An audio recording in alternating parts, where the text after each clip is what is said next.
Corduroy by Don Freeman.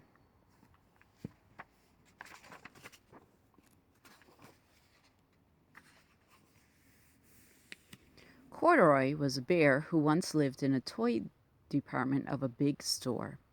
Day after day he waited with all the other animals and dolls for somebody to come along and take him home.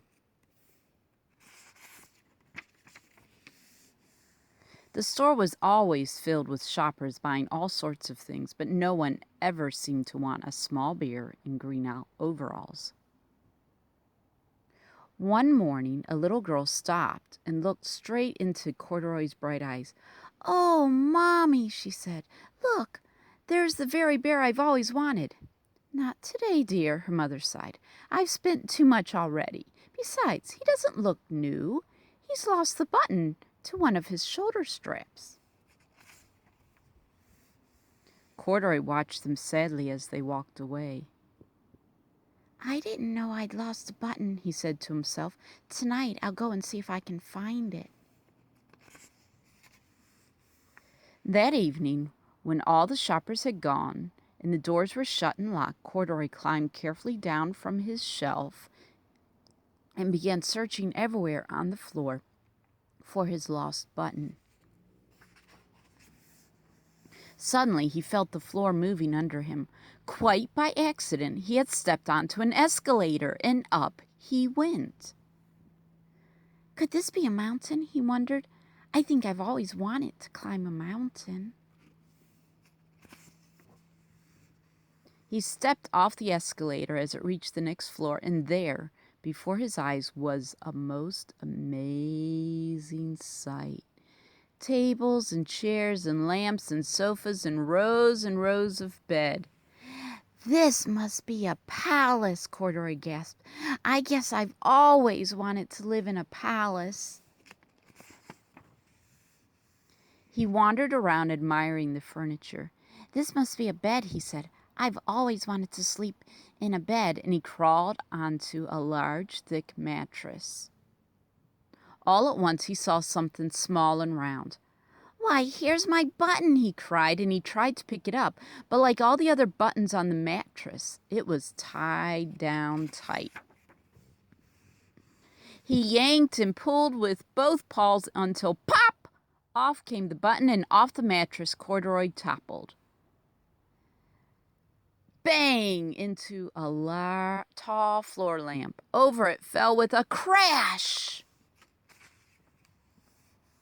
Corduroy didn't know it, but there was someone else awake in the store. The night watchman was going his rounds on the floor above when he heard the crash. He came dashing down the escalator.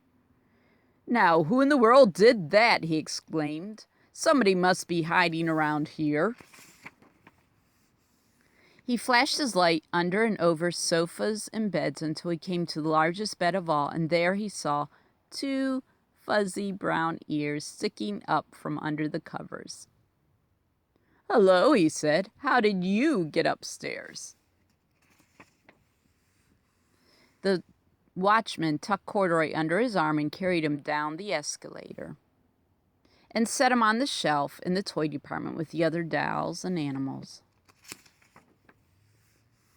Corduroy was just waking up when the first customer came into the store in the morning, and there, looking at him with a wide, warm smile, was the same little girl he'd seen only the day before. "I'm Lisa," she said, "and you're going to be my very own bear.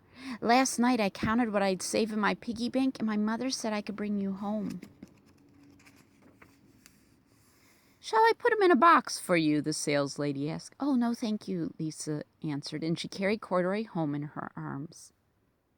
She ran all the way up 4 flights of stairs into her family's apartment and right to her own room. Corduroy blinked. There was a chair and a chest of drawers, and alongside a girl-sized bed stood a little bed just the right size for him. The room was small, nothing like that enormous palace in the department store. "This must be home," he said. "I know. I've always wanted a home." Lisa sat down with Corduroy on her lap and began to sew a button on his overalls. "I like you the way you are," she said, "but you'll be more comfortable with your shoulder strap fastened." You must be a friend, said Corduroy. I've always wanted a friend. Me too, said Lisa, and gave him a big hug. I like how in the story, Corduroy is always saying, I've always wanted, no matter what he came into, he always wanted to do something. So it just shows that he was always looking at the positive at things.